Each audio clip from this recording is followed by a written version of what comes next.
fameuse pénurie de talent. C'est un concept qui vous parle nécessairement et qui vous préoccupe sûrement en tant que recruteur, notamment dans le domaine de la gestion de la paie. Alors comment s'armer dans ce contexte actuel? Eh bien, l'une des clés peut être de donner sa première opportunité professionnelle à un candidat au profil junior, voire débutant. PageJob vous explique en 6 points pourquoi choisir ces profils candidats et comment le fait de recruter un candidat junior ou débutant peut s'avérer être une très bonne stratégie de recrutement pour votre entreprise. Première raison, eh bien c'est un bon moyen de se démarquer de la concurrence en tant que recruteur. On le sait, les offres d'emploi en paie ne manquent pas aujourd'hui. Pour autant, celles qui n'exigent pas au moins 2 années d'expérience dans le domaine se font beaucoup plus rares. Ce qui fait que les profils juniors, voire débutants, qui entrent sur le marché de l'emploi en paie aujourd'hui, se retrouvent confrontés face à un réel paradoxe. Comment passer du statut de gestionnaire de paie débutant à celui de gestionnaire de paie junior pour finalement devenir un gestionnaire de paie expérimenté si on ne leur laisse pas l'opportunité de pouvoir acquérir les années d'expérience demandées. Alors, vous, dans votre société, le fait de pouvoir recruter un profil de gestionnaire de paie junior, voire débutant, eh bien, c'est un bon moyen de montrer que vous avez conscience qu'une bonne partie des compétences nécessaires vont finalement être acquises directement sur le terrain, en pratique. C'est également le moyen de montrer que vous avez confiance en l'avenir et que vous savez que les profils débutants d'aujourd'hui seront vos hauts potentiels de demain. Donc finalement, c'est un bon moyen aussi de développer sa marque employeur. Deuxième avantage, favoriser l'engagement et l'enthousiasme de vos équipes.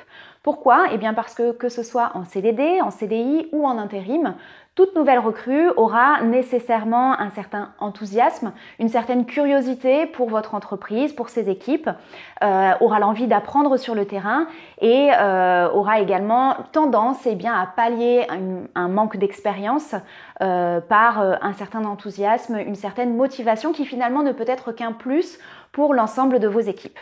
Troisième avantage, recruter un profil candidat junior, c'est s'assurer de forger une expérience professionnelle selon son environnement. En un mot, le manque d'expérience n'est pas nécessairement un défaut. Au contraire, il peut même être considéré comme un avantage si l'on part du principe qu'un débutant motivé va finalement forger son expérience professionnelle selon vos technicités, vos processus, votre environnement, vos outils, vos logiciels, etc. Si on ajoute à ça le fait qu'un profil débutant n'a pas encore eu le temps d'acquérir les mauvaises habitudes professionnelles que l'on peut ensuite avoir avec le temps, vous avez toutes les raisons de choisir ce candidat. Quatrième intérêt, c'est l'occasion d'avoir accès à une connaissance actualisée en matière de logiciels de paie et de législation sociale. Pourquoi? Parce que même si tous les professionnels de la paie doivent se tenir informés de la législation en vigueur, les profils débutants ont l'avantage d'avoir été formés aux derniers logiciels de paie, aux dernières spécificités en matière de droit social et aux dernières tendances du secteur. Autre avantage, c'est également l'occasion d'économiser sur les salaires puisque bien évidemment, les prétentions salariales d'un gestionnaire de paie débutant ou junior ne seront pas les mêmes que celles d'un gestionnaire de paie plus expérimenté. Alors dans la dernière enquête PageJob, par exemple, nous avons estimé que le salaire annuel moyen d'un gestionnaire de paie en région parisienne se situe autour des 31 000 € et avec une fourchette haute qui peut monter jusqu'à 37 000 €.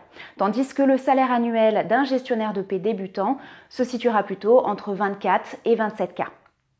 En sixième point, une petite question rhétorique. Pourquoi ne pas également recruter en alternance? Parce qu'effectivement, embaucher un gestionnaire de paie junior ou débutant a ses avantages et l'embauche en alternance également. Recruter un jeune diplômé ou un étudiant en alternance, c'est également l'occasion d'anticiper vos besoins en recrutement et également de développer vos compétences en interne. C'est aussi un bon moyen de pouvoir préparer l'embauche en CDI d'un salarié qualifié qui va être déjà formé à vos outils et qui va avoir une connaissance déjà très intéressante de vos valeurs et de votre culture en entreprise. Alors, cette forme d'embauche a également des avantages fiscaux et financiers que vous retrouverez plus en détail sur le portail de l'alternance du ministère du Travail. Alors, PageJob s'est justement intéressé à votre avis en tant que professionnel du recrutement sur le contrat en alternance et sur la loi Avenir Professionnel. Vous retrouverez sur le blog PageJob un article dédié Vous retrouverez également le lien de redirection vers cet article directement en bas de cette vidéo. Et retrouvez également dans le descriptif de cette vidéo une sélection d'offres d'emploi ouvertes aux gestionnaires de paie juniors ou débutants.